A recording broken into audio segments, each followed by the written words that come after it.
Hello, everybody, and welcome back to another episode of Deep Thoughts. This one in particular covering yet another episode of Fruits Basket. Fruits Basket. I always want to say Fruits Baskets. I don't know why. That's very strange, but it's Fruits Basket. Episode, what is this, 3? 4?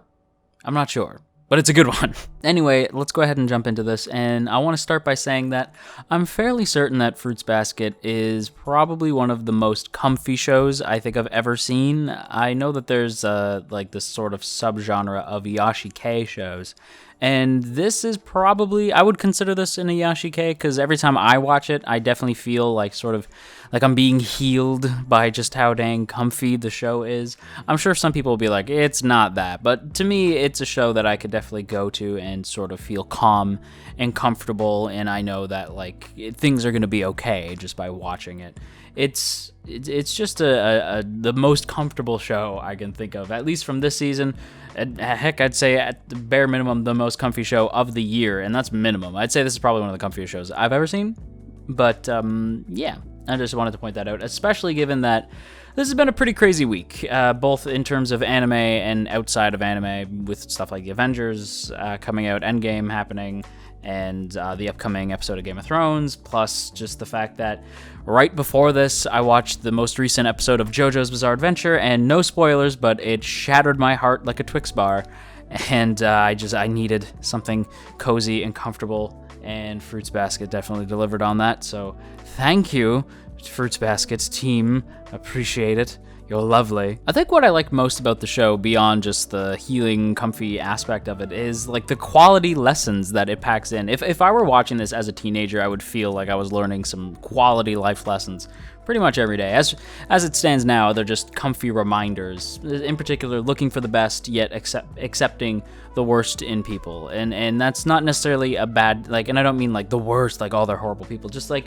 accepting people as they are and loving every aspect of them. And we get that in particular, not even just from Toru in this episode, but in particular that lesson comes from Kagura, the new girl. But I want to save my thoughts on her for in like a couple minutes. But I just wanted to stress that the show has just this way of imparting these sort of like general life lessons that you learn as you grow up, and they manage to make them so like almost rejuvenate these lessons and make them fresh and interesting again. And it's just such a, like, the show handles it in such a wonderful way, in particular because Toru is such a wonderful person. So when she imparts these words of knowledge, just these amazing little tomes of wisdom, you just sort of feel as though it's coming from such a kind-hearted place that you can't help but accept it and embrace it as just quality life lessons that more people should be keeping an eye on. I feel like we often either in people we admire, we see nothing but the great and we don't acknowledge the bad, or in people we don't like, we only see the bad and we don't accept the good. And I think Fruits Basket in this episode in particular really wants us to remember that people are sort of, they're a bit of good and a bit of bad, and that together, you have to, if you want to truly love somebody, you have to accept the good and the bad. And I think Kagura does that for Kyo, even if she is a little psychotic about it. And I think Toru is learning to do that for basically, and I don't mean in general like romantic love, I just mean loving someone in general. But I think Toru is learning to do that, like love the Soma family as though they were her own, although that cliffhanger, but again, we'll get to it. I don't know, there's just something charming about Toru finding these like hidden sides to Kyo and Yuki in this episode as well that just really charmed me. Well, in the last episode, she saw the hidden side to Yuki, whereas in this episode, she sees another hidden side to Kyo, where he's genuinely passionate, he's genuinely passionate about martial arts, and it doesn't come from a place of just wanting to kick Yuki's ass. Like, he genuinely loves martial arts. He loves to fight. He's like a more Bishonen version of Goku, I guess, only a cat. He's just seeing him be so like Toru says, just childlike optimism, like just this childlike excitement to him when he talks about fighting and how much he loves his sensei, and he loves, like, he'd love to have a go, like he'd love to have a fight right there, like he's just in a great mood just talking about fighting.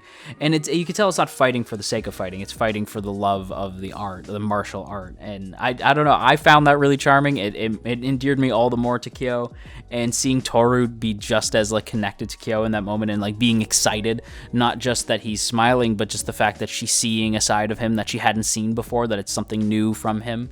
It's just so sweet. This show is so friggin' sweet, and Toru must protect the girl at all costs. Protect the smile. But speaking of protecting the smile and protecting the girl, Kagura might just be the most adorable boar I have ever done saw. Yes, she is certainly psychotic, but I thought that was pretty funny. That sort of juxtaposed to this like really sweet and like just like really like I just let me love you sort of persona, to just shift into like kicking the ever-loving hell out of Kyo.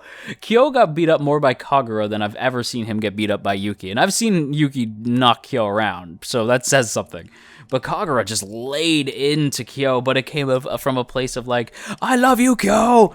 Boom, boom, boom. Like just this unbelievable ass whooping from a place of love, which is very interesting to me. But again, she is the boar, so I kind of get it. Just this sort of nonstop headlong rush into things that they love, and Kagura definitely exemplifies that. I would have never guessed boar. That wasn't the one I was thinking of. I thought maybe it would be sheep or something like that, or like a ram. Like, I don't know. I thought it was going to be something like sort of calm and demure, but can like become sort of like energetic and crazy if need be. And I definitely got the energetic and crazy from her, but it just turns out that she's a boar, which again makes a lot of sense. And once again, incredibly cute design both for her like actual form and the boar form. I thought that is the cutest boar I have ever seen, and that is a friggin' adorable character design she has. I love that her backpack is a cat for Kyo. It's so cute, but it's not all cuteness. It's not all sunshine, lollipops, and rainbows. Oh no, because much like every other episode of the show, the cuteness is just sort of like the icing on the cake, and inside is the deeper developments of the show. You could say that the show is like an onion.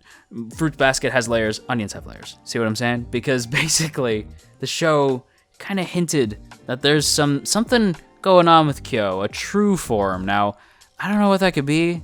Like, is Kyo some sort of like werecat?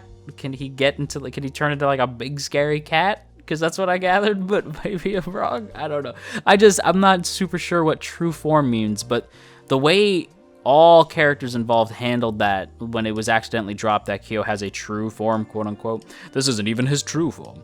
This isn't even Kyo's final form.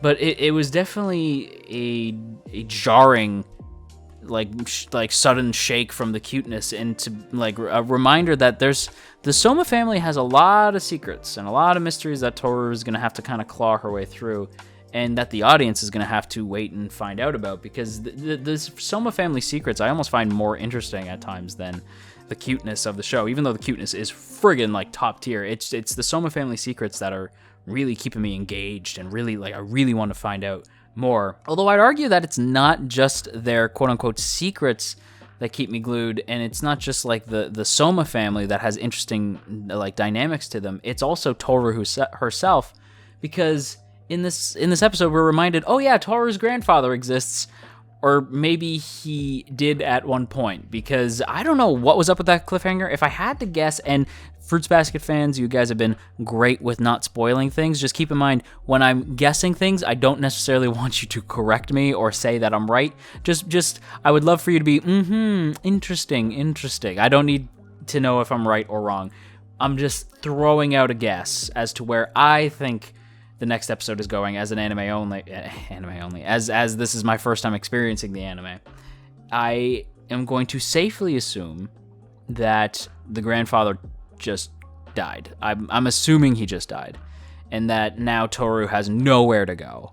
That she's not going to be able to move back in with her grandfather, and that she's in a very precarious situation, and maybe she may have to live with the Somas indefinitely, or until she finds her own apartment or something like that. I don't know. I'm very nervous. I don't want anything bad to even anything remotely bad to happen to Toru. She's like, she's my new anime Dotaru, and I just want her to be okay. I don't know. I'm very nervous. That cliffhanger kind of killed me. I almost wanted to look up what happened, and it took everything within me not to. And again, don't spoil me, please. Don't spoil things for each other in the comments either. Just no spoilers. I am very close to looking up what happened, because man, that cliffhanger killed me. But yeah, everybody, those are going to be my quick thoughts on the most recent episode of Fruits Basket. Man, this show really airs at such a good time for me because I really needed the pick-me-up, and Fruits Basket delivered. I want to thank you guys so much for checking out today's video, and as always, I do have to give a special shout out to the good folks over on Patreon, in particular those lovely folks in the Earl Grey tier, in particular Omnigaramond, Veridin, Tristan, No For Nothing, Dominic, Evil, Urza, Caden Fate, Gabriel, Sipco Games, and Opinionated Slime. If you guys would like to have your name shouted out at the end of a video, or just want to see some kind of cool rewards you can get, go check us out over on Patreon. Your support would be greatly appreciated. However, that's going to do it for me, folks, so until our next meeting, stay rad and don't scary.